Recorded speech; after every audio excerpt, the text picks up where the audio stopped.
Chapter 31, Wake-Up Call. Returning back to the present, Althea turned her head to the other girl. "What's your overall assessment?" "B," Sheila said. "Yours?"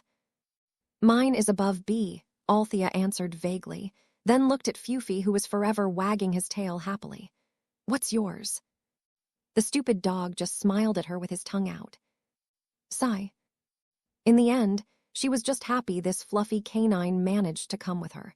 She couldn't help but smother his head with pets. After visually checking her two companions for any injuries, Althea then turned to look at a strange woman shivering crazily a few meters away from them. Sheila followed her line of sight and flinched, very surprised there was somebody else there. "You." "Hello," the woman mumbled, shivering. She was a young woman wearing revealing clothes made of silk, and she looked like a beautiful but sad puppy. The scratches and blood exposed more of her skin, making her look both dirty and pitiful. From the dress, she was probably at a party when the disaster started. The woman seemed both happy and scared that she ended up with two women. Happy because at least she didn't have to deal with lechers, and scared because these women probably wouldn't be able to protect her at all. And why were they so clean? They even had helmets on. However, they did not even have any time to chat when she heard rustling of leaves quickly approaching, followed by spine-tingling low growls. Suddenly, two monsters of similar appearance popped out of the bushes with a roar. They were over a meter tall and extremely menacing, their eyes filled with aggression and greed. Greed for their meat. Just looking at those sharp saber teeth, one could see that it could impale anyone with a snap. Althea's heart stopped and she looked at her companions. "Run!" she yelled, and was already a few meters farther. She decisively took out one of the guns she stocked up from the drug lord's house and rained the monsters with bullets. Bang, bangs, bang. Some of the bullets did connect and made it bleed, but otherwise it didn't hinder its movement at all. On the contrary, it only made the monsters angry. Althea's heart dropped. Beyond all expectations, the gun wasn't helpful at all. In the meantime, the other monster had menacingly approached the other two women. Sheila was distracted with Althea's fight, wondering how she could help, and the other woman quickly ran behind her. She saw the monster coming at them, and, in fear, unconsciously pushed Sheila forward. Sheila screamed, unable to control her fall. Her head was protected by her helmet, which allowed her to escape a concussion, but her hands was not the same. She didn't even feel her hands bleeding after hitting the rocky ground, because she heard a terrifying snarl next to her ears, and she could see the sharp teeth of the monster a few inches away from her head. Her heart stopped, the events of her young, uneventful life passing through her mind. Was she really going to die now? Was she really going to die like this? So unknowingly. Fortunately, the bullet entered the monster's eyes, and through its brain, splattering Sheila's face with the monster's blood instead of her own. Successfully killed a level 3 saber tiger. Plus 70 copper, plus 70 experience. Althea had no time to even ready this, as she heard a mule behind her and saw Fufi thrown against the tree, not knowing if he was dead or alive. She glared at the tiger-like giant, which then changed its target to the other woman, who had happened to run near its direction in a vain attempt to avoid another. Without ceremony, it opened its mouth crunch and ate the woman's head. It was like biting a cookie instead of a human head. While it was distracted from chewing, Althea immediately aimed at its eyes and made a shot. Successfully killed a level 3 saber tiger. Plus 70 copper, plus 70 experience. With heavy breaths, she aimed the gun at the forest, at different directions, ready to shoot should more monsters pop out.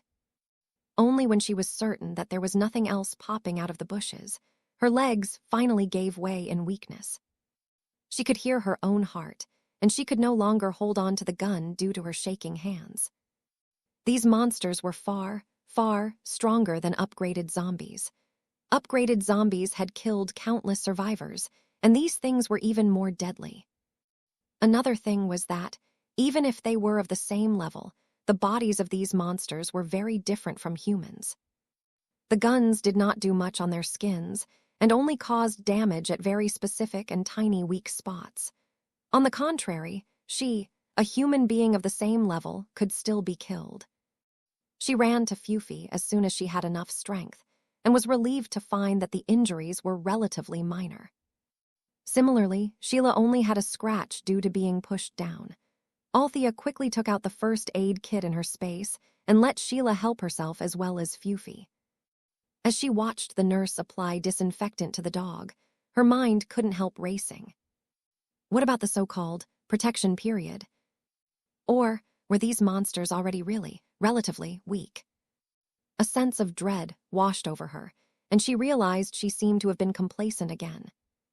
If she didn't have guns, she had no doubt she'd be dead now. This attitude would get her killed someday if she didn't change it. It was fine if it was just her, but... Her palm unconsciously touched her stomach. She was not alone. Her hands stopped, and she looked at her stomach. Her large eyes shined with renewed determination. Growing up, her husband had taught her a lot of things, a lot of which were to defend herself. It was just that life had been peaceful the past few years, and she had lost the alertness she once had. She wondered if her husband, wherever he was, would be disappointed. Her husband's handsome face flashed through her mind. A hint of longing occupied her heart. She shook her head in the end.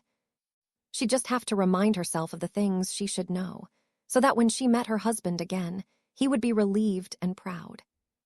Chapter 32, Promise. Aberdeen City, 15 years prior. In the midst of the greenery of a single detached villa, a small gazebo sheltered 2 children training, creating a cute and picturesque scenery that adults would love to watch. "You can't move, Althea." A handsome young teen gently patted the young girl's head. The teen had very striking features, and anyone with eyes would be able to tell he'd grow up to be an extremely dashing man. Similarly, the little girl he was talking to was very cute.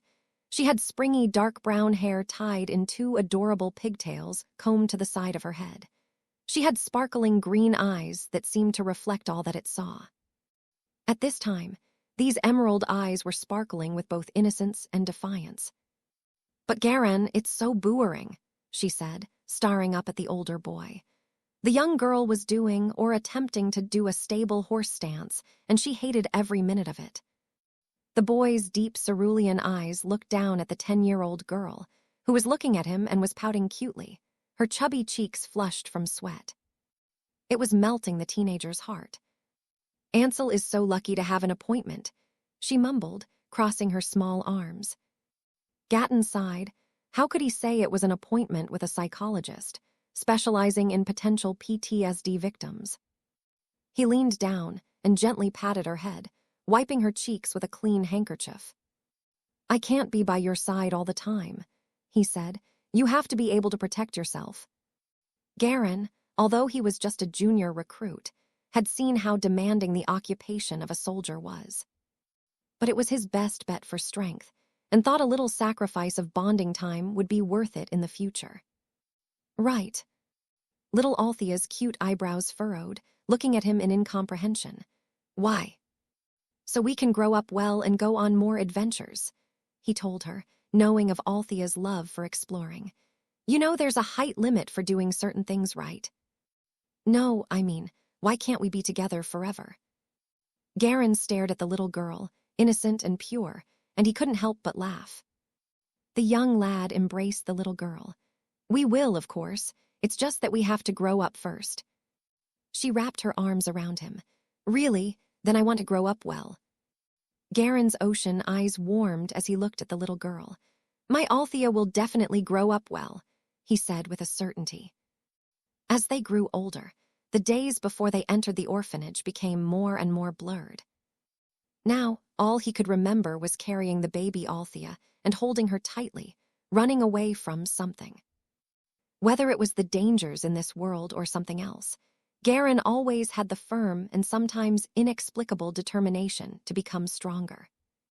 Of course, it would help you stop eating strange plants. He couldn't help but add.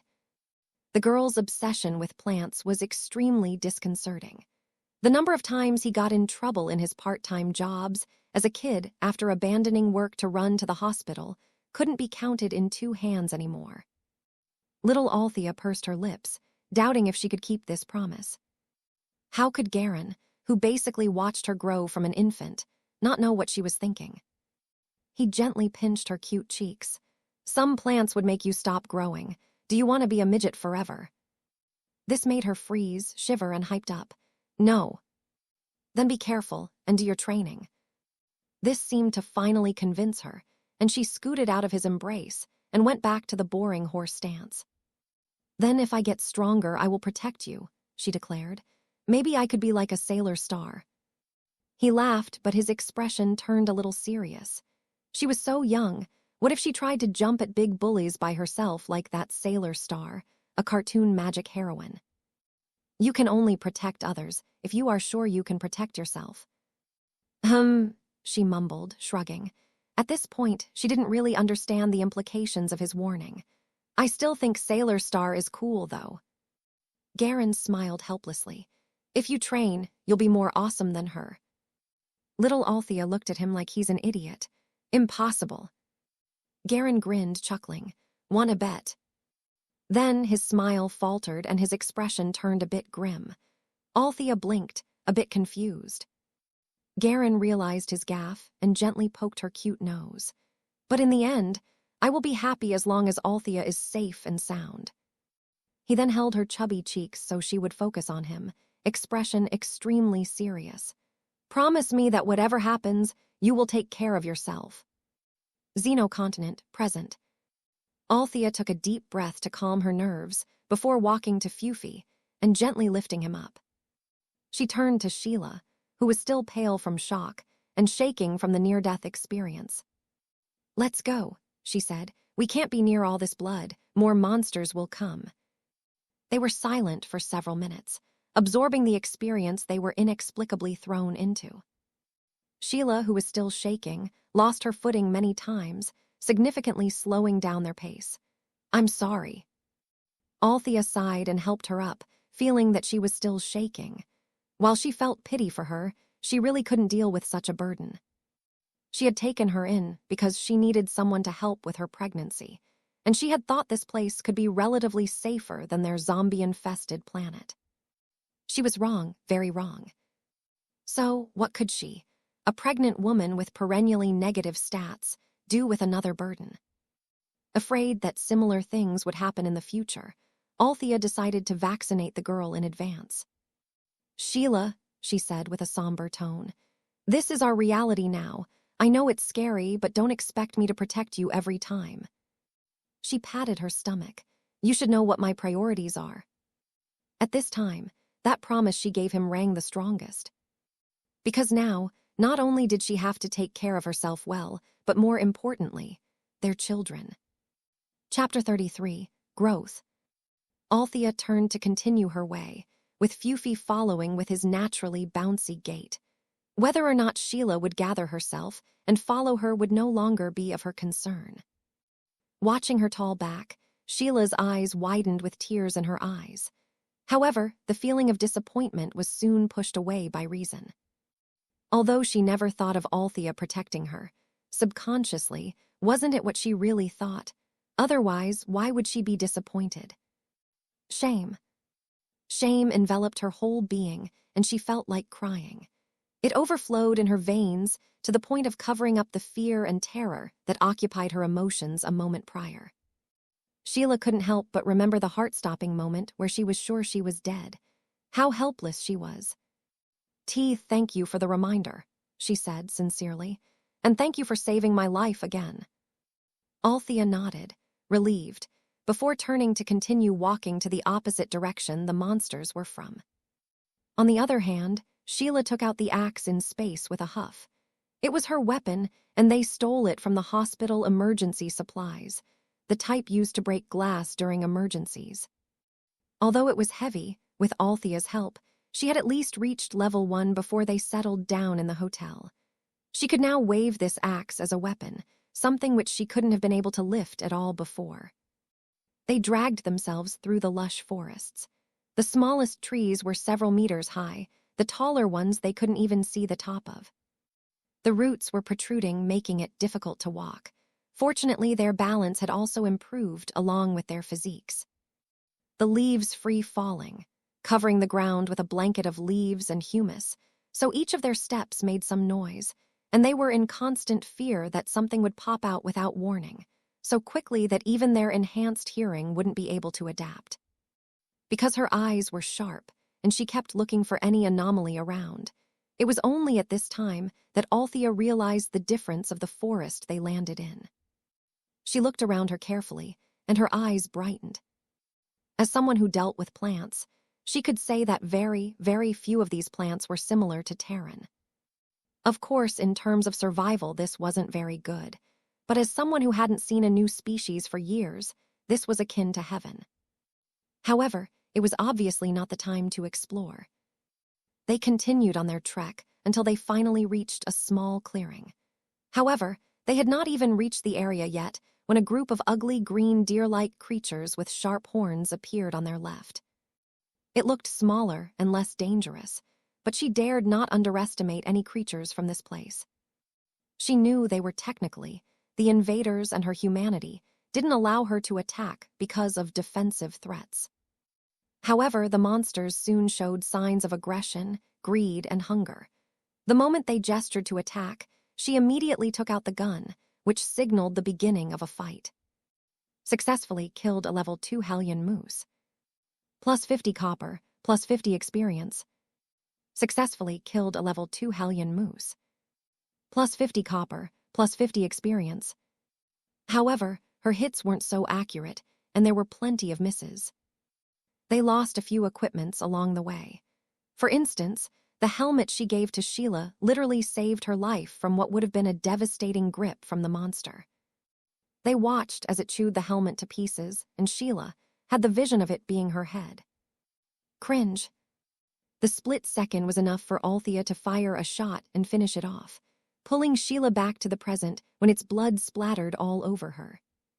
Successfully killed a level 2 Hellion moose. Plus 50 copper, plus 50 experience. Sheila shakily stood back up and slapped herself. Althea nodded, focusing on her own fight. From this point, though, they had found their tempo and managed to deal with the rest of the monsters with relative ease. Successfully killed a level 1 Hellion moose. Plus 30 copper, plus 30 experience. She was relieved to know that the guns worked well with these monsters, causing high damage even if she missed its approximate weak spots. Fortunately, they didn't encounter any more level 3s, or else things would have been extremely troublesome. It seemed like they were just very, very unlucky earlier. She watched as Fufi take down a level 1 and was currently fighting with a level 2. Because Fufi was injured, he struggled very much. Althea decided to assist him by blowing his opponent's leg. Congratulations to Fufi for leveling up to level 2. After the level up, his wound and spirit made visible improvement. Althea smiled in relief before turning her head to the other one. She watched the remaining fight between Sheila and the level 1 moose. Sheila kept looking at her and her eyes brightened when she realized she had already finished her fight. "I won't help you," she said, which made the other girl flinch, and she narrowly escaped an attack. Seeing the girl panicking, Althea didn't falter. "You know now that you can't depend on me forever. Only with personal strength will you gain confidence to live in this place." Althea shot a leg again to assist, but didn't do anything else. However, this was enough for Sheila to adjust her mentality. She seemed to be once again reminded that Althea was a pregnant woman younger than she was. Yes. Her hold of the axe relaxed, and her whole body found newfound strength. Lifting the axe, Sheila began swinging harder and with more precision. Unfortunately, even with the broken leg, it was not as easy a skirmish as the fight of Althea, who had a gun. Or Fufi, who had the physical advantage of a beast. Many times, Sheila had almost been bitten. It was only because Fufi had distracted the monster occasionally that she managed to escape. After several minutes, she finally saw improvement, and she began to cause damage to the monster, making it bleed. Focus on its weak spot, We don't have unlimited time or energy. Why, yes. And she did. As a nurse, she naturally had an idea where possible weak spots were. Dozens of slashes later, and the monster was finally weak enough for her to gain confidence. She wiped the weapon decisively along its neck, finally taking its life. Looking at the corpse of her first kill, the tension seemed to have left her body, and she fell on her knees. I did it. Althea walked closer and patted her head. You did it, she said with a smile. The next battle will be easier. Sheila's smile brightened like never before. Because of all the blood that soaked the ground, the trio didn't dare to stay in the clearing either. They continued their way until they found a cave made from natural outcropping. Confirming this wasn't some base of some other creature, Althea decided to let this be their temporary camp. She looked at the plants nearby, and, without exception, she didn't seem to know any of them. She admired the plethora of new plants. No, the plethora of worlds, waiting to be studied, and had an inkling she would discover many, many interesting things. Chapter 34, Tinkering with the Indigenous Plants. National University Library, Special Section, 15 years ago. The young Althea looked at the vast array of books in fascination. Because of the advent of technology, there weren't many of these things anymore, but she liked them very much. Learning, while touching physical paper, had always felt a bit sublime to her. Althea continued to peruse the selection of books, staying in a section for a longer amount of time. In this section, there were plenty of books about flora and fauna. There were tons of illustrations of plants, their parts and uses. The young Althea had always loved plants and had her own notebook studying their uses. It was her first time seeing things so detailed. She learned that even the unassuming, useless-looking parts of the plants could be used for the most unexpected thing. Amazing, little Althea mumbled, big emerald eyes looking at the book, filled with admiration. Amazing, right? The old man smugly said, eating his walnuts. Althea wasn't stingy with her compliments. It's the most amazing thing I've seen so far. It's still more than that. For example, he showed her the leftover case of the walnut he had been eating. After processing this, he then took a bottle of the ink to his table. Could become this. Amazing. Indeed. The old man laughed and patted her head, leaving some crumbs on her ponytailed head. His old wise eyes looked at his collection. Plants are amazing things, and you'll learn whole new worlds from studying them. Xenocontinent, present. Althea and the rest studied their surroundings, just to be sure. They decided to check 100 meters radius, and what she had seen just made Althea itchy to explore. Upon double-checking that there were no more creatures around waiting to maim them, Althea was finally able to leave the two in place. This surprised Sheila a bit, not because she was scared of being alone. Well, a little. But she was mostly taken aback by the fact a pregnant woman's out adventuring. I'm fine. At level 3, I don't feel pregnant at all, she said, shrugging. I won't be 10 meters away from you guys. Anyway, all the plants around were basically unfamiliar. She really didn't need to go far. Althea walked by several meters before leaning down, careful with her stomach, and sat on an overgrown root. Althea, who seemed to have forgotten the dangers, took out her portable laboratory, aka Tori, and focused on the nearest plant. An interesting thing about space was that although time wasn't static, the space was. That was to say, even if she pulled out the lab underneath so many things, the other things just stayed there, floating. It was quite fun. In any case, she watched excitedly as she pulled out plants and their different parts to place on the testing component. Her beautiful emerald eyes watched in anticipation as the various formulas and elements appeared on the small screen. Although this was a different world, the building blocks were still the same. She took something that was probably a type of fruit. In terms of appearance, it looked like a yellow cherry tomato. Ping! She stared at the screen and, as expected, saw that it had flavonoids which gave the fruit its color and has antioxidant properties. She also stared at its chemical composition and concluded that this thing was edible and quite healthy. The amount of ethylene was also high, so it was probably already ripe. Wiping it with a clean handkerchief, she placed it in her mouth and her face scrunched. Sour. She decisively ignored this fruit. Of course, she still took out her notebook, drew and described the plant and made a basic drawing. At the bottom of the page there was a note, "Sucks to eat." It made even her, a pregnant woman who didn't mind sour food at the moment, cringe. She turned her head to an upright plant with a thickened rhizome. Using a stick, she dug around it and found a tuber. It was a weird pinkish color and only the size of a palm. Seeing the test results, the plant, like the tuber that she knew, was filled with Dioscorin. Although different in appearance from yam, the composition was just about the same. She wrote down the possible uses, marking those that specially need more testing. She took a few bunches to the space both for experiment and food.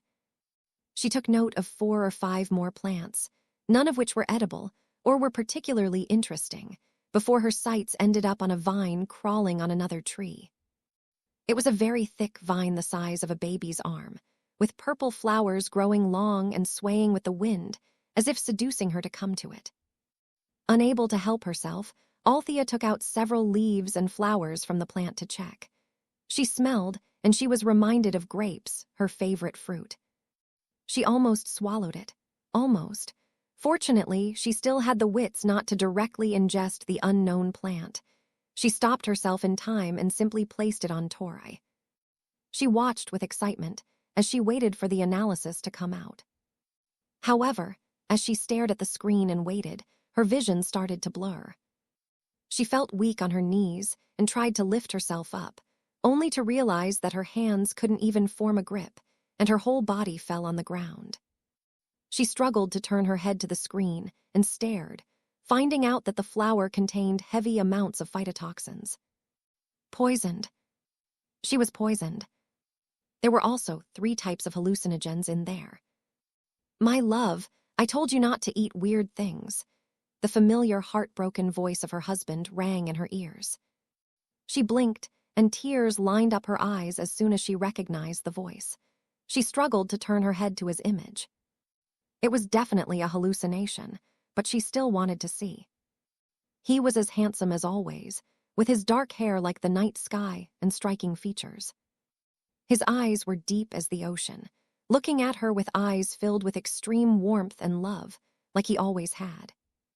Of course, at the moment, there were heavy traces of worry and a tinge of reprimand. Althea gasped as struggled to turn her body to the sky for air, but she was unable to do anything else. How long has it been? As someone who had been poisoned by her own carelessness for a few dozen times, she already had an idea what to do. Her eyes not leaving the image of her husband, she remembered the many things he taught her. Unfortunately, she could barely even move. How could she do those signals for help? "Hey, someone," she said, well croaked, as loudly as her weakened throat allowed. However, she quickly lost energy, so she couldn't call any more after that nor could do anything else but wait for rescue, so she just closed her eyes to rest a bit. A minute later, rustles of leaves approached her direction. When she opened her eyes, what met her eyes was the worried face of Sheila, with Fufi running around her corpse, her weak body in distress. "Oh my goodness, Althea." "I'm fine," she said, stopping the useless chatter. Sheila, a nurse, managed to do some first aid on her. At the very least, she could now move a hand, albeit with a lot of struggle. She weakly pointed in a direction near the grape-like vine with her hand. "Take sap from that plant. No, the other one, not that there." The voice was a little apathetic, but every movement she made was shaky. Sheila ran to her and held the plants near her, waiting for further instructions. "Take 2 mg of this, weigh it here," she said, pointing at an elevated surface on Tori. "Mix it with this, Lola." She took out a petal of one of the previous uninteresting flowers from the space. Sheila quickly mixed the 2 and put it in Althea's mouth. It took several minutes before Althea's pale face returned to its rosy complexion. Fufi let out a little woof, while Sheila stared at her with deep concern. "How are you?" "Don't worry, I'm used to it," she shrugged. Just accidentally touched a bit of poison. Her tone was indifferent, but this seemed to have triggered a nearly non-existent button in Sheila.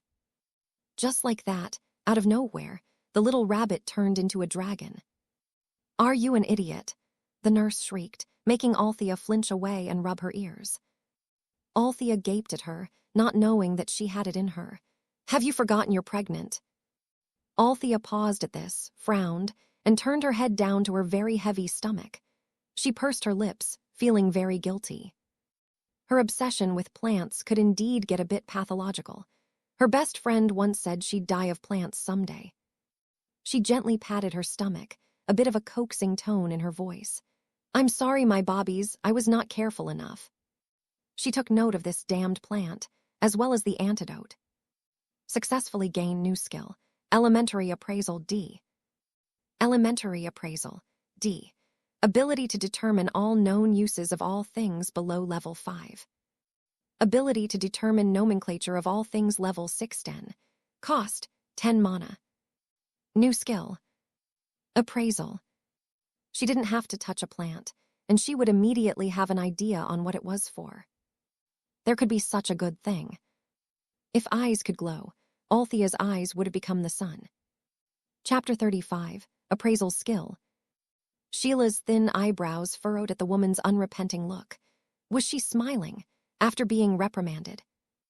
"Look here, Althea, I know I am overreaching, but—" "I learned new skills," Althea said, cutting off her imminent soliloquy. "And what?" The other two stared at her.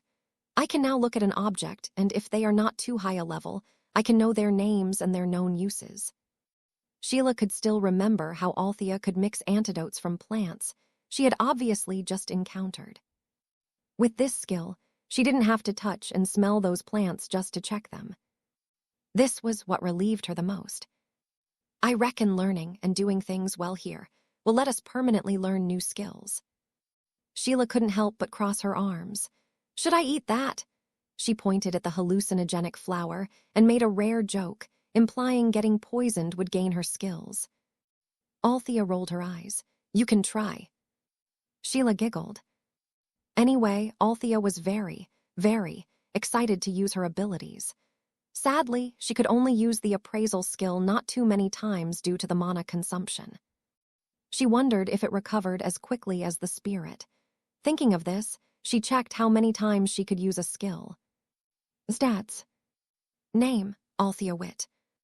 Age, 25. Level, 3, 1995-000.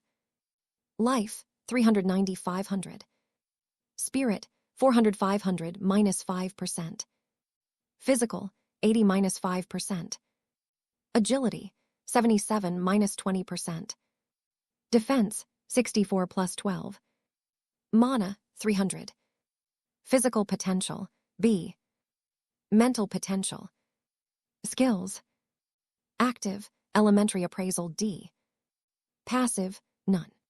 Elemental affinity, wood, water, earth. Titles, none. Overall rank, S. Current status. Gestating, 2 life forms, weakened state. Looking at her now useful mana stat, she couldn't help but feel it was really lacking. This meant that she could only use it 30 times at a time. Next, she would need to figure out the speed of recovery, but it probably wouldn't be as fast as she would like, considering her usual pace of study. She went to a different area from yesterday and used the skill, determined to use it at least 5 times. Squatting down, she looked at a seed-like plant that had succulent leaves that reminded her of aloe vera. It was similarly chubby and glossy, only the shape and color was a bit different.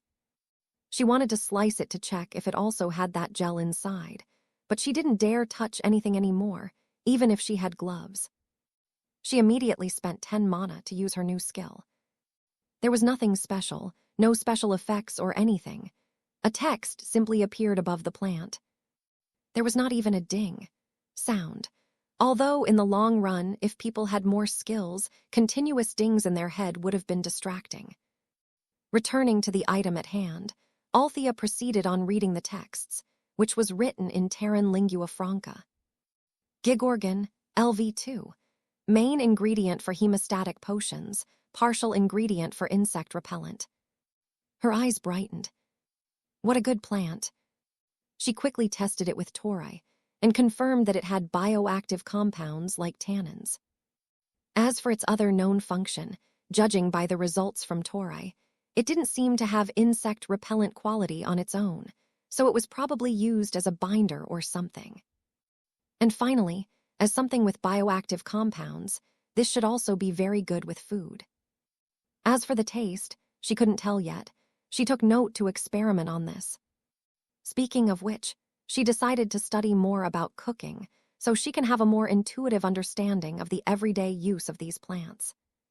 More importantly, she had vowed to make food for her husband when they reunite. Oh, and also for her brother. She turned to her next plant, a tall coniferous tree with fruit similar to pine, only it was round and colorful. Wall tree, LV3, fruits used as toys by children. It was a bit boring, but she believed every plant was good. First, she tested the fruit with tori. It was hard and could indeed be used as ball toys by children. She scraped a bit of its shell and saw the chemical composition, with some unfamiliar combinations appearing. As such, she took out her tablet and made a short search in her knowledge database. This fruit, although very different in appearance, apparently had a 60% likeness to pine cones. From what she knew, pine could be used as oil, albeit only essential oils. Other uses of pine cone had to do with byproducts of advanced processing that couldn't be done with her current conditions. However, her search let her find something important.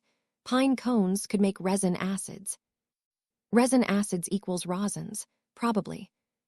After checking that this wall fruit could indeed make rosins, albeit with a higher concentration requirement, she almost jumped up in joy. Rosins could be used for soap. It also had other uses, obviously, but she didn't care for those at the moment, just taking note that this can be used to obtain rosin. Only the universe knew how sticky she was feeling right now, not to mention the damned pregnancy fluids making everything worse.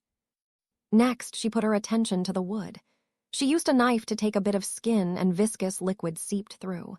She made sure to wear gloves this time, took a sniff, and studied its consistency.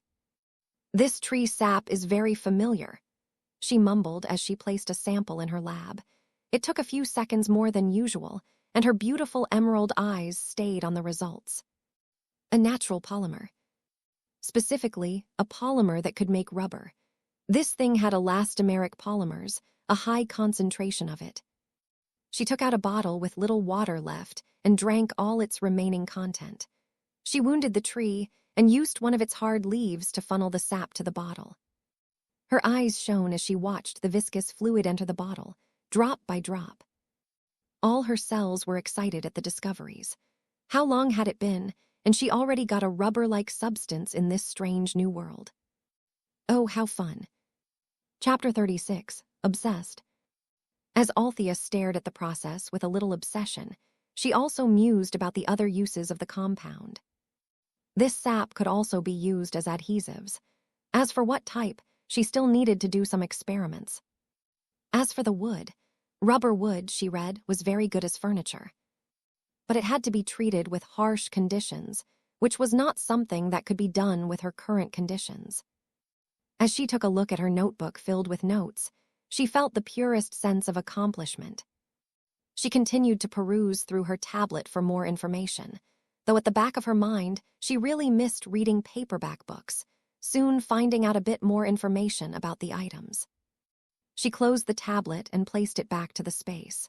At this point, she could basically confirm that, if a higher-level appraisal skill would just be able to give information on higher-level plants, the appraisal would only show all known uses. That was to say, the display might not contain everything. She didn't know the technological advancement of this place, but her methods should still be able to harvest more knowledge than the existing conventional methods here. What would happen when she found out more about plants than the people of this world? What if she discovered more uses that they did? How curious. At this point, she could care less about monsters or leveling up. She just wanted to study as many plants as she could, Like the beautiful mad scientist, she was often called behind her back. She had already forgotten she had a territory to build. I want to settle here for today. It seems safe here. Let's rest for a while. You go do your own thing, she said very quickly, leaving no room for discussion. Sheila and Fufi. Anyway, even if they left, she would really not notice.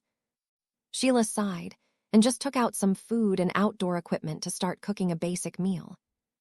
This had nothing to do with Althea, who was once again perusing around to see what plants she could test. She then found another one of those sour fruits. She hesitated to use her precious mana on something so unpalatable, but curiosity got the better of her in the end. Sour pur, LV1, relieves hunger, main ingredient for coloring condiment. Althea's eyebrows rose. Condiment. Like vinegar. Hey, if she was a cook, she'd have thought of this sooner. She took out a few more and placed them in the space with the others. She looked at the other berry adjacent. If she had more space, she'd definitely collect boxes of these. Berry LV3. Can be eaten raw, ingredient for Gagu medicine, ingredient for gourd soup, ingredient for South Crossfish cuisine, she nodded. As an aspiring chef, well, eventually, she took a few handfuls of this fruit and also placed them in the space. Stepping back, she took a look around and wondered if there were particularly interesting-looking plants. It didn't take long for her to see a very colorful tree with its leaves either pink or purple. The leaves were plump and pretty, as if you could eat them raw. She gently looked at the plant and used her skill. Louge LV4, with poisonous tree bark and fruit, an ingredient for the heron poison. Almost got poisoned again. She took note of this damned scammer and didn't dare bring it to space. She also called the other two to where she was. Sheila was still holding her wooden soup ladle, and Fufi was eating something. This thing is poisonous. Don't be stupid and fall victim to its deceptive appearance. I'm not, she said with the tone of I'm not like you. Woof, Fufi barked, making some of the stuff he was chewing disgustingly fly to her legs. What are you eating? Althea looked at the dog guardedly. Sheila smiled. He tried out my cooking. He said it's delicious. Do you think everyone is like you? She thought. Althea had no idea what was going on in the other girl's head. Instead, she was interested in finally ingesting decent food. Oh. Now that they mentioned food, she finally felt a little hungry. She patted her stomach in guilt. She was starting to feel like a bad mother. If Sheila were to know what she was thinking, she'd agree very strongly. Althea looked at the dense soup in front of her and gulped, blowing it a bit to let it cool down, before finally eating it. Sheila was not a very good cook either. Fortunately, it wasn't so bad that the ingredients were turned to waste. This isn't bad, Althea said, and Sheila blushed at her rare compliment. Thanks, Sheila said, clearing her throat, but I had to use quite a bit of condiments. Although she didn't cool much, she knew most people wouldn't use half of what she had. Oh. I'm afraid the remaining won't last another week or two. Sheila felt a bit guilty. There was no way the food she made didn't taste anything without the condiments. Althea blinked and remembered the new plants she had been studying. No worries, we'll figure something out. Sheila nodded, relieved, and picked up her bowl again. Althea smiled and also continued with her consumption. They entered a companionable silence, appreciating the food. As such, the trio would happily have their ample meal, especially compared to their peers who were, at the moment, still running for their lives. However, Althea only got a few mouthfuls when she started hearing the familiar ominous rustles of leaves, followed by low, spine-chilling growls. The two girls' eyes met, and they immediately packed up, placing their tools back to the safety of their space. They took out their weapons, preparing for a fight. And Althea belatedly realized, thanks to her dampened sense of smell, a temporary side effect of the poison from before, that the food they were eating probably smelled. The whiff of scent likely attracted nearby mobs to their direction. As strange beast heads slowly began appearing amongst the shrubs and the trees, Althea bitterly tightened her hold at her katana. Tusk, she couldn't even eat in peace. It was also only at this time she remembered she had a territory to build. Chapter 37, New Skills. The trio stood back to back, defensive, eyes looking guardedly at the new creatures that appeared. It wasn't a single group this time. One group was composed of about 7 animals. They were as huge as a bear, but with the head of a long-nosed lion. The other group was even larger in number, about 15 or so, and they looked like green giant rats with short tails. I didn't know your cooking would be so popular with the monsters. Althea mumbled, and Sheila gulped in nervousness. I really didn't mean to. In fact, they'd gladly share the food if it meant they didn't have to fight. Sheila would even feel a little like a princess who befriended animals, momentarily dreaming of tamming animals with her food.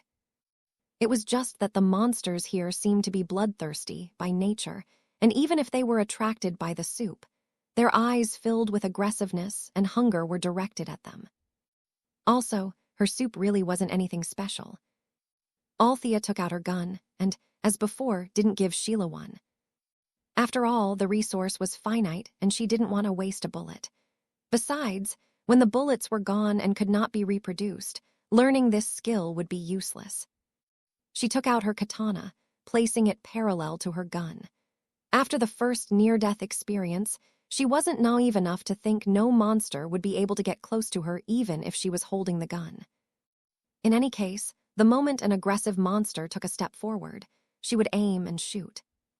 Without further ado, several monsters sprinted towards them at the same time, and Althea no longer hesitated to defend herself. Bang! Bang! In the few seconds that followed, she took down 3. They were very quick. Even with her improved aim, she still wasted twice the number of bullets. Killed Nomos, LV2, plus 50 copper, plus 50 experience. Killed Nomos, LV1, plus 30 copper, plus 30 experience. Killed Stormdwer, LV1, plus 30 copper, plus 30 experience. Especially that level 2, which took 3 shots straight in the eyes before finally dying. Using the katana already out, she quickly defended herself to monsters she missed, slashing with relative skill. Althea charged forward a few steps, and she quickly parried the sword to an apparent weak spot of its large mouth. Killed Nomos, LV1, plus 30 copper, plus 30 experience. Kaya! She turned to see Sheila barely avoiding an attack, and she quickly shot its leg. At this point, Sheila was already full of wounds, and so was Fufi. Going through the motions, she also assisted Fufi by hitting a few legs by the way. From her peripheral vision, she could see Fufi darting skillfully between the trees, using its smaller size to his advantage. She signaled for the two to move to a denser area. They turned to avoid another attack, using the tree to guard their backs. Her sharp eyes caught an opening and aimed her gun for another shot. Killed Stormdwer, LV1, plus 30 copper, plus 30 experience. She didn't get a chance for a breather as another monster, much quicker than most, lunged at her. She managed to avoid its killing move, but it nicked her arm. Her eyes twitched, but she didn't let it hinder her movements. She slashed her katana at the monster with precise swings, aiming at its vulnerable spots. But it was strong. Its movements were wild and unpredictable. The katana managed to nick it, and it let out a growl. The wounded monster retaliated, slashing at Althea with its razor-sharp claws. This was obviously level 3 monster, but still a bit faster than the ones they first encountered. Coupled with the quantity of monsters around and their swiftly draining spirits, she had a lot more trouble with this one. Fortunately, she eventually got used to its attack and packing, managing to injure it more and more with precise cuts. The moment it slowed down, she took out her gun, aimed, and shot. Bang! It let out a guttural cry, before finally dropping dead. Killed Stormdwer, LV3, plus 70 copper, plus 70 experience. Congratulations for upgrading to level 4. Stats. Name, Althea Witt. Age, 25. Level, 4, 310000. Life, 590,700. Spirit, 610 700, minus 5%. Physical, 105, minus 5%. Agility, 107, minus 20%. Defense, 74. Mana, 500. Physical potential, B. Mental potential. Skills. Active, elementary appraisal, D. Passive, none. Elemental affinity, wood, water, earth. Titles, none. Overall rank, S. Current status, gestating, 2 life forms, weakened state. Similarly, the other 2 also leveled up at some point, so their life and spirit have all been increased. Not maxed, but it was enough for them not to be so weak that the others had to drag them. The fighting seemed to have gotten wilder and wilder the moment she leveled up, and as the person who gathered most aggro, she was surrounded. She skillfully waved her katana as she shot those who happened to be in the path of the bullet. More than a few times, she also had to take extra shots to save the lives of her companions. This went on for half an hour, until she heard a familiar ding in her brain. Successfully gained a skill, perfect aim. Perfect aim, D, level 1. 100% hit rate for targets less than 10 meters, lasts 10 minutes. Consumption, 10 mana. Successfully gained a skill, quick shot. Quick shot, D, level 1. Increase the frequency of shots by 2 times for 1 minute. Consumption, 5 mana. It seemed that other than skill grades, there were also levels. It would be great if someone were to explain. Sadly, the system didn't come with an FAQ program. In any case, she found that the number was no longer increasing. She continued to give assistance to the other 2, who were already full of wounds. She had no choice but to ignore the pregnancy symptoms that were starting to surface. After about an hour, the monsters finally stopped coming, and Althea immediately found a rock to rest. She watched as the other 2 dealt with the remaining level 1 monsters, just wanting to increase her spirit to stop the pain. "I got a skill," Sheila squealed as she hit the last monster. As she said this, she jumped in glee, but her legs were unexpectedly weak and she fell down with a flop. Althea, whose spirit only rose a few points, flinched at the sound. She quickly aimed the gun at the monsters nearby and killed them, finally leaving the 2 the time to rest. Hey! She quickly checked her wounds, and although they were not shallow, they weren't enough to kill a level 2. "Spirit, only 9 left," the nurse said, whispering, her face draining color even faster when she was getting attacked by monsters. She quickly took out chocolate bars to feed Sheila. She didn't know if it worked, but seeing the girl kept chewing, she knew it wasn't useless. Althea's heart dropped, and she saw it only slowed down the loss of blood. Brain running at light speed, Althea then took out Tori and 2 herbs she found. Gigorgon and yew berry to create a mix that had a hemostatic and energizing effect. She added a bit of sour fruit to stimulate the reactions, hopefully, to increase efficacy. She paused with a thought and added a familiar herb known as googleberry from Terran, which was known for its binding effects, since she couldn't find a local plant that would fit the role. Created new concoction. Please name. Band-Aid. Band-Aid confirmed.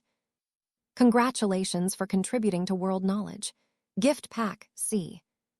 Althea was a bit surprised, but she put this aside for now, staring at Sheila. She made her eat the concoction and also applied it externally. This was something that would heal the life status, but spirit also had to do with life. How could you feel energetic when you're bleeding to death? So while she had yet to figure out how to quickly restore spirit, healing through life felt like a decent alternative for now. It took about half an hour before Sheila opened her eyes. The first person she saw was Althea, and tears couldn't help but fall as she hugged the other woman. Woo-woo, I thought I was gonna die. Althea held back her smile as she patted the nurse's shaking back. You know what they say, what doesn't kill you makes you stronger. Look at your strength now. Could the you 2 days ago imagine it? Sheila sniffed and shook her head. She really couldn't. Seeing that the girl had stopped sobbing, Althea smiled. So tell me about your new skill. Sheila smiled proudly at this. /E, Adds 1% power to an attack. Cost 3 mana. This is a good skill, Althea said, and the other girl nodded in agreement.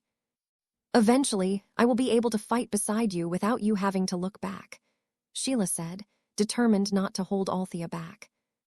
Althea smiled, and her dimples showed.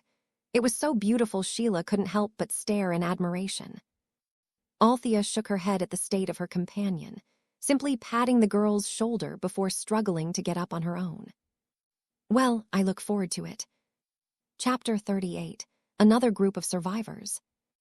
183, 34, 56. After walking for hours, Althea, Sheila, and Fufi finally found another cave to rest.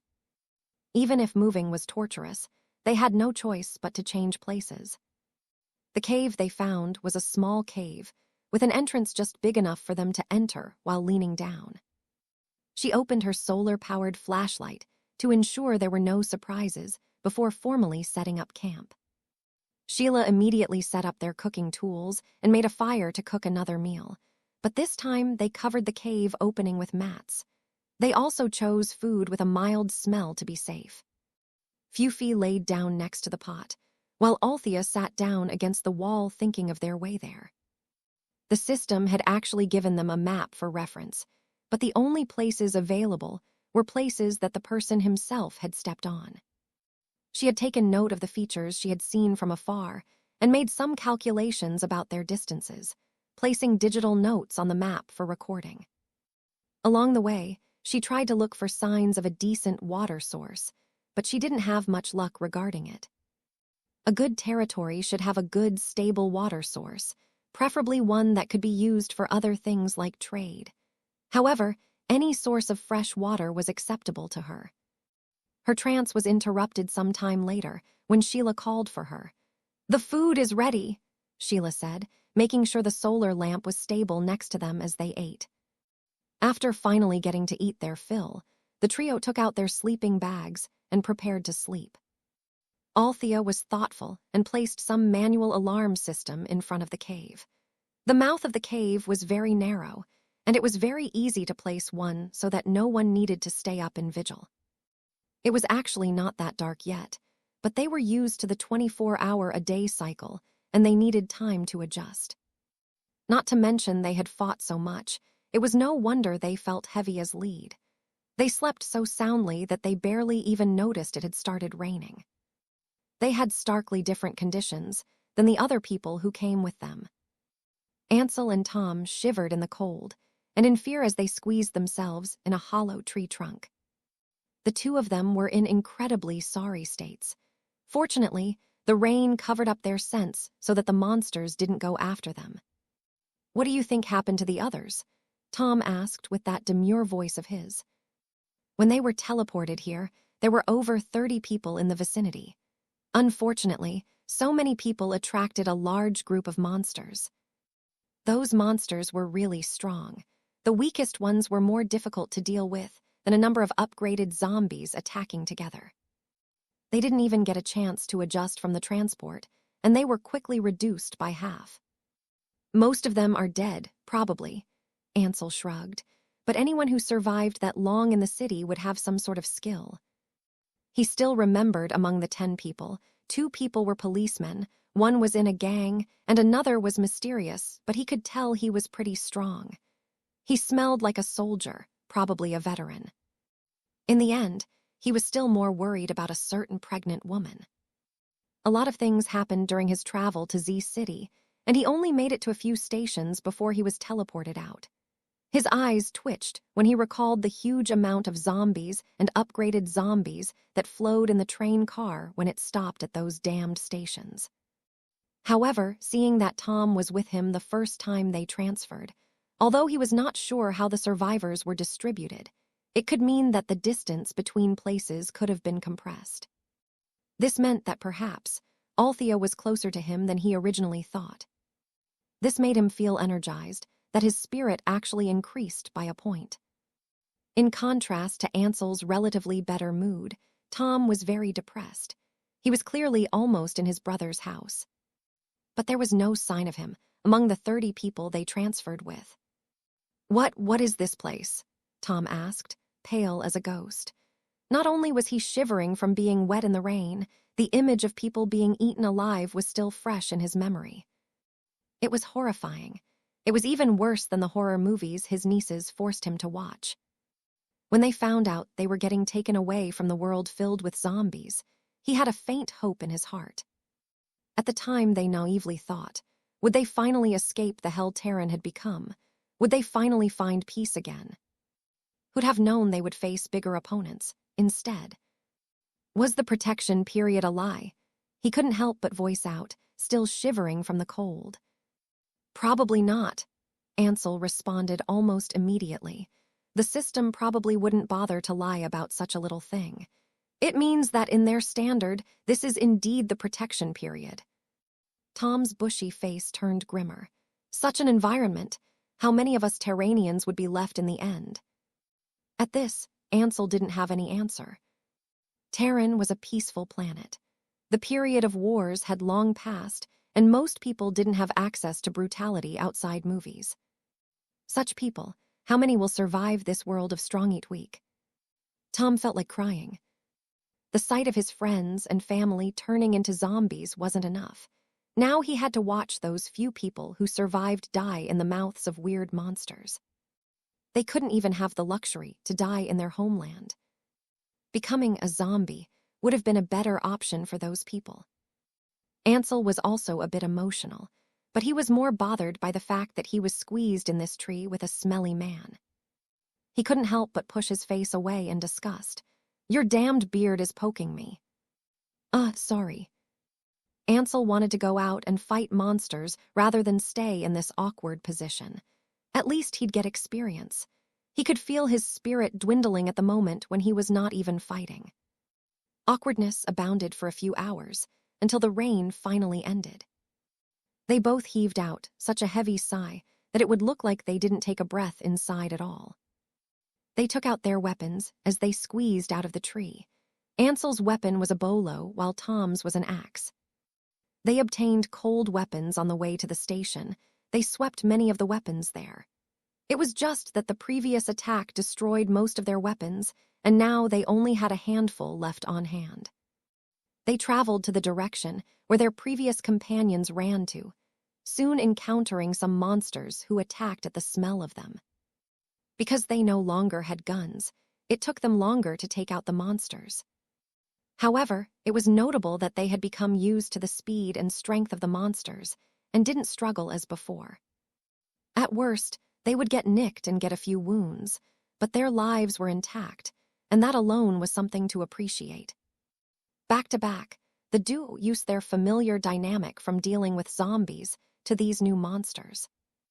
One-hit kills were no longer possible, but they could deal with them with a few attacks. "Distract it for me," Ansel said, and Tom nodded. Tom moved back a bit to have an alternative backing, swinging his axe around, trying to hit the monsters with his erratic movement. Using this, Ansel zoomed in on the monsters' weaknesses and used his weight to deal with fatal wounds on them. Killed LV1 Hui Mouse, plus 30 copper, plus 30 experience. For those who didn't die immediately, he simply repeated the actions, yelling as he put all his strength in each attack. Killed LV1 Hui Mouse, plus 30 copper, plus 30 experience. Killed LV1 Hui Mouse, plus 30 copper, plus 30 experience. He heard an ugly squeak next to him and saw Tom manage to kill one and injure another. Seeing that he was struggling, Ansel immediately came to help. Killed LV1 Hui Mouse, plus 30 copper, plus 30 experience. They continued to encounter monsters for hours afterwards. Fortunately, they did not come in droves and could be handled by the two of them. However, the quantity was still there, and they had a harder time as time went on. They could almost feel their spirits dwindling at a palpable rate. However, all was not lost, because after about half an hour, as Ansel finished off a monster, the familiar ding sounded in his ears. "Congratulations on upgrading to level 3. "Thank you." Ansel almost prayed to the skis. His life and spirit had already reached the very ominous less than 10%. He was almost dead. Learned Stab E, Adds 1% power to an attack. Cost 2 mana. HMN. Skill. Ansel gaped at the unfamiliar new notification. His heavy heart lit up by something. Although it didn't look as cool as he would have liked his skills ought to look like, it didn't matter. This meant that even if the opponents were strong, they would also be given more chances to get even stronger. They wouldn't be so hopeless, after all. Chapter 39, The First Territory. Stats. Name, Ansel. Age, 23. Level, 3, 35000. Life, 265,500. Spirit, 225,500. Physical, 72. Agility, 65. Defense, 47 plus 1. Mana, 300. Physical potential, S. Mental potential, A+. Skills. Active, stab E. Passive, none. Elemental affinity, fire. Titles, none. Overall rank, A. Current status, normal. He looked at his stats in satisfaction. Something beautiful was finally listed. Although leveling up didn't fill up the stats to the brim, the values added during the progression were added. It was more than enough. Soon, Tom also reached level 3, and eventually dealing with the monsters became a bit lighter. He also got a skill with very similar specs to his own. /E adds 1% power to an attack, cost 2 mana. Now they were finally being given a way to survive, which was somewhat of a relief. The two continued on their way, fighting an occasional mob, following the traces human beings made.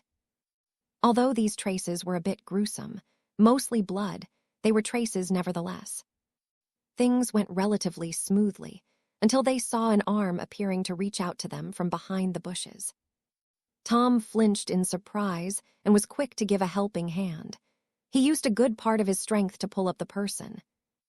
Only he lost balance as he pulled, almost falling to his back. Thankfully, he had good reflexes, and his eyes focused on the arm he pulled, wondering if he used too much force and how come the person was so light. But his eyes followed the hand to the arm and further up. "Ah," he yelled, letting go of the arm. Because it was really just an arm. Ansel got goosebumps while Tom paled, as if he had lost all blood on his face. From his peripheral vision, Ansel saw Tom gag in his direction. The big man almost barfed at him. "Jerk." Ansel looked at the older man in disgust. "It's like you didn't see zombie heads flying around." "That's different," Tom argued. After all, the people he knew who died turned into zombies. Because he knew them, he knew clearly that the bodies were no longer them. After a short time, Tom had understood the fact that zombies were no longer humans.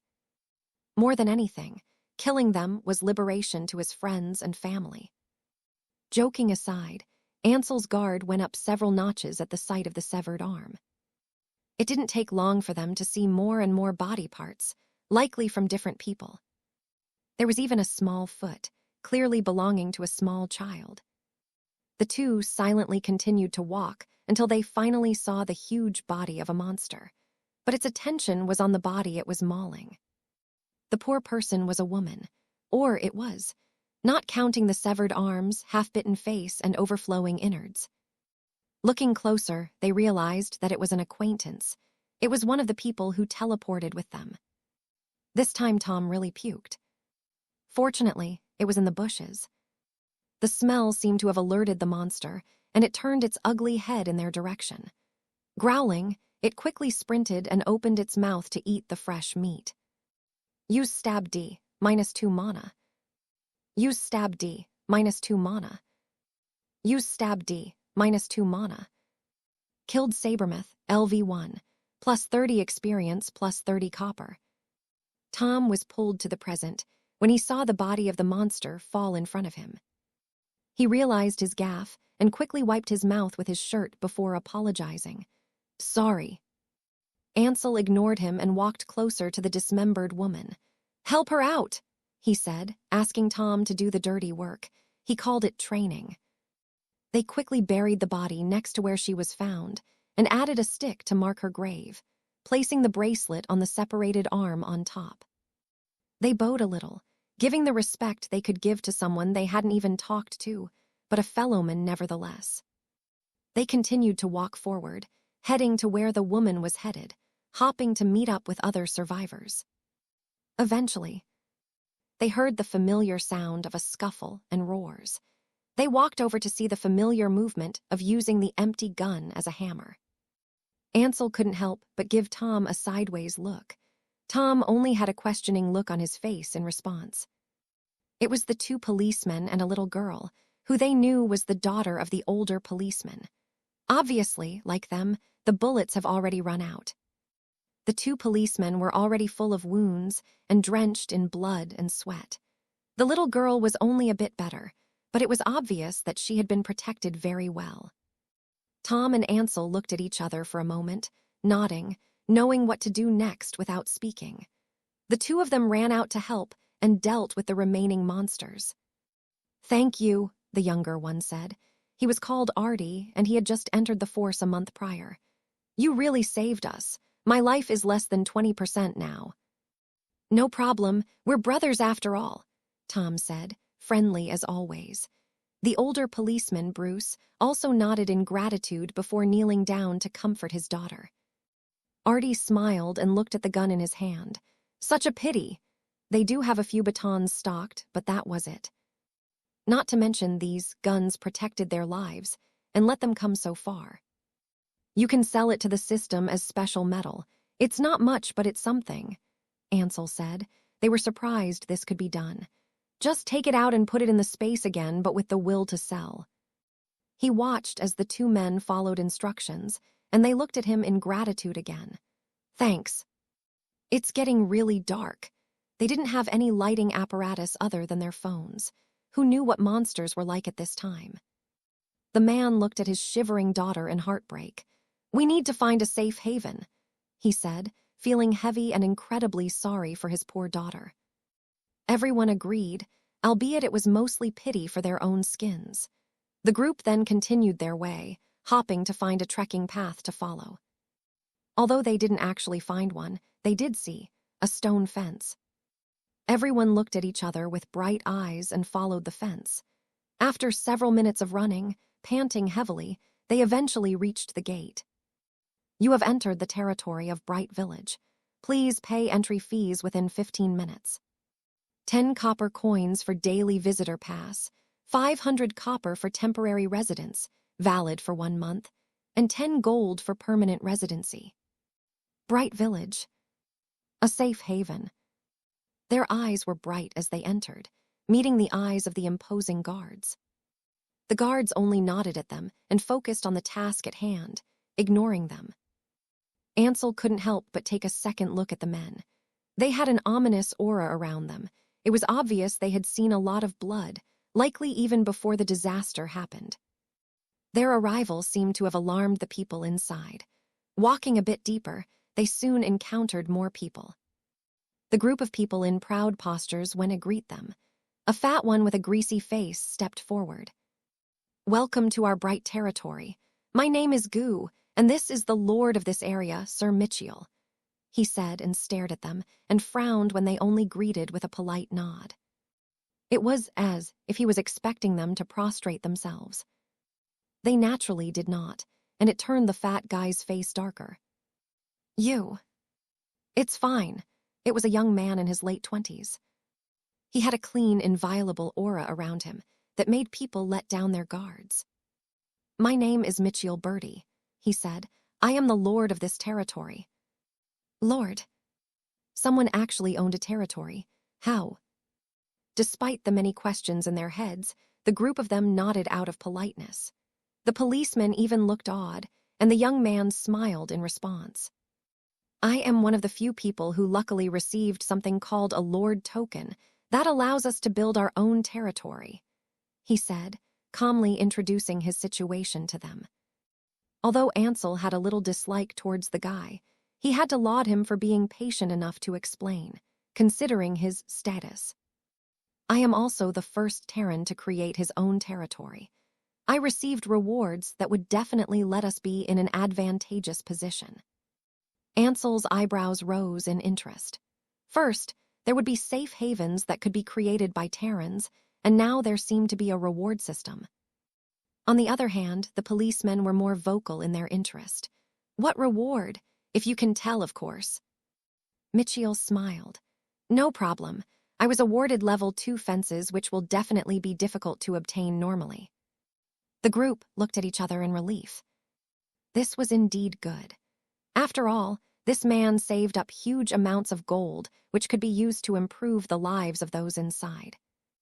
The two policemen looked at each other with a smile. Ansel looked at the man. Can you tell the conditions of becoming Lord? Ansel asked, casually. He just treated him his age. Ansel really didn't like him much. He could feel what a fake smile looked like when he saw one. The question earned him a few guarded stares from the guy's cronies, but Mitchell didn't seem to have taken any offense. A lot of gold, he just said vaguely. Ansel whistled. You must be rich then, he said, crossing his arms. Gu looked absolutely offended at his casualness. How come I never heard of you before? I lived in the Western continent, but some business transaction brought me to Aberdeen City. Ansel flinched. What? Michael's eyes sharpened a little and repeated what he said. Ansel's devil-may-care attitude took a 180-degree turn as he faced the man, ready to bombard him with questions. Soon he found out that this lord, along with a lot of his people, were in Aberdeen City before the disaster. Aberdeen City was hundreds of kilometers away from where he was when the migration happened. That meant, could Althea be here? Chapter 40, Directions. 176, 54, 26. Inside a damp cave, a beautiful woman stirred from her slumber. Her tousled hair cascaded to the stone floor. Althea woke up from a satisfying sleep, stretching her whole body to shake away the lethargy. She habitually placed her hand on her stomach. Good morning, Bobbies, she said with a gentle smile. She felt light bumps on her palm, as if the children were greeting her in response. She laughed beautifully. Her eyes were warm as she tenderly patted her stomach. Too bad no one could see the beautiful view. She looked at the area around her and saw that everyone else had already gotten up. Seeing that she was alone, Althea decided to chat with her children, like she always did before all hell broke loose. She talked about the plans she had for the day, as if they could contribute to her excursions. My Bobbies yesterday was a bit haggard, right? You must have been shaken a lot, right? Thank you for not trying to get out of Mommy's tummy. She could hear the slight echo of her voice within the cave. Mommy is determined to build you a good home, so next Mommy will definitely find a good place to set up camp, so you must wait until then, okay? Her adoptive mother told her that it was good for the development of children for a parent to chat with them as early as the gestation period. More than making them more receptive of the language after being born, she was aiming for the supposed sense of comfort the act could give the Bobbies. The world they would be born in was a strange and dangerous place. She wanted them to feel some sort of familiarity beforehand. Too bad they still couldn't hear their father's voice. He had a velvety, deep voice the children would have loved. Sigh. Anyway, she continued to chat with her children for a couple more minutes, looking at her surroundings. Now that it was daylight without monsters running after them, Althea couldn't help but appreciate the stone walls that temporarily shielded them. The cave was cleaner than what she'd expect, probably because there were no bats. There were only some stalactites, molding walls, and a small puddle of water somewhere. Because of this, the cave was a little humid, but the temperature was not bad, so it wasn't too uncomfortable. Eventually, she stood up and walked near the mouth of the cave where everyone was at. At this time, the sky had already risen, and the light seeped through their makeshift vine curtain. Sheila was preparing food, and Fufi, dutifully drooling after every movement, Tail doing a twirling motion to show his excitement. She shook her head in amusement, and after checking up on the two, leisurely walked out of the cave. She was greeted by the beautiful and quaint view of the forest. When there were no monsters, the forest seemed to be very different. There was a hushed tranquility in the combination of the earthy scent of the soil and sight of the shafts of golden sunlight filtering through the lush foliage. Very relaxing. It reminded her of why she often camped out back in Terran. Of course, it wouldn't be the same here. After all, here there were monsters everywhere. As she appreciated her surroundings and wondered if she could maintain this peace and what she had to do. No matter which direction of thought, she knew a territory was the best bet for this. She reminded herself to prioritize this task. The plants weren't going anywhere, but her Lord token had an expiration date. Before going anywhere, she took the time to study her status. Stats. Name, Althea Witt. Age, 25. Level, 4, 731,000. Life, 35700. Spirit, 32700, minus 5%. Physical, 105, minus 5%. Agility, 107, minus 20%. Defense, 74. Mana, 500. Physical potential, B. Mental potential. Skills. Active elementary appraisal, D. Perfect aim, D. Quick shot, D. Passive, none. Elemental affinity, wood, water, earth. Titles, none. Overall rank, S. Current status, gestating, 2 life forms, weakened state. She looked at the time and had a rough idea about the daytime and nighttime cycles. They had 14 hours of daylight and 14 hours at night. She took out her solar chargers to fill the battery and charged her phone and flashlights. They got lucky last night and had a resting place when it got dark. It wouldn't necessarily be the case next time. In any case, a territory should be able to fix this. Obviously, it would be one of those safe zones. However, she did not want to be perfunctory in choosing a location. After all, she had no idea what the token could do and entail. She must find a good spot as soon as possible. To save time, she tied the solar panels on her backpack so she could charge while she explored. After eating breakfast, she told Sheila of her plans to explore. "I'm going to check out the forest a bit. Stay here." "What?" Sheila exclaimed, staring at her big stomach. Studying plants not too far from them is fine, but exploring so far. "No, this won't do. I'm coming with you." Althea rolled her eyes. "You'll only slow me down." Then, seeing her decisiveness, Sheila had no choice but to sigh. "Fine, but please take Fufy with you. I'll stay here, I won't be in danger." Althea nodded and headed outside, with Fufy close by. After studying the terrain, Althea more or less had an idea of her route. She climbed up the top of the cave to a higher altitude, and then chose the highest tree to climb. She looked up on the group of coniferous trees with snowflake-shaped leaves and held back the urge to study it. Well, no, she decided to check it out. Snow pine, source of wood. Although the description was boring, she had a feeling there should be more to this than obvious. After taking several handfuls to her space, she resumed her previous activity, willing herself to focus.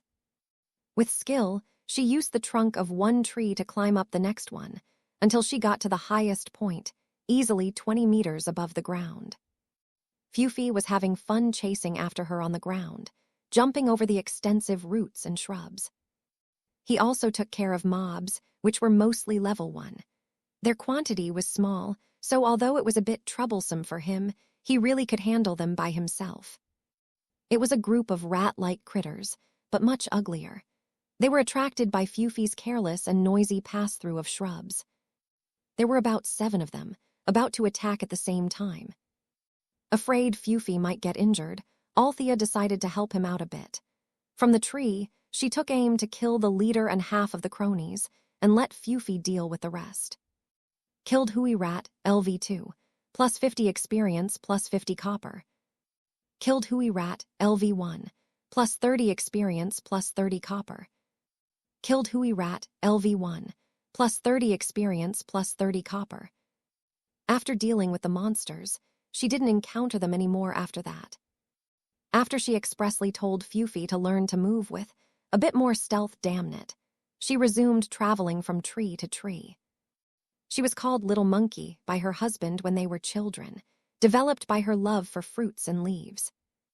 Fortunately, she had yet to encounter a monster that lived or moved among the trees. For now, anyway. Now, with the added physical bonus of leveling up, she could now jump from branch to branch effortlessly, even with her big stomach. Standing on the highest point she could access, she looked at the massive forests that surrounded them and frowned at what she was seeing. It was basically trees as far as the horizon, and she was a little discouraged. Should she really just build a territory here? She really didn't want to. She needed to at least find a water source. If there was no lake or river as far as she could see, she should at least look for mountain springs. After all, in Terran, at least half of the planet's freshwater came from the mountains. Taking out her telescope, she carefully looked at the horizon. She could only get the small, handy ones as the larger ones didn't fit in her space. However, after perusing a bit, she did see a mountain range. She took out an ancient compass she had in her space. She felt fortunate she passed by that camping shop. It contained all the offline necessities of camping. The technology had advanced quite a bit. Most people didn't use these anymore, so not every outdoors store sold these antiques. She remembered the cardinal directions by heart and did some estimates in the distance. 100 kilometers was a conservative estimate, which would take them about a day or two of trekking. Now that she had a general direction in mind, she felt a bit more stable. She gestured to finally return to camp, before taking a couple more of the cute snowflake-shaped leaves, of course. But when she was just about to climb down, her peripheral vision caught sight of something interesting. Smoke. She observed for a while and confirmed its mass was consistent. This meant one thing: there were other survivors nearby.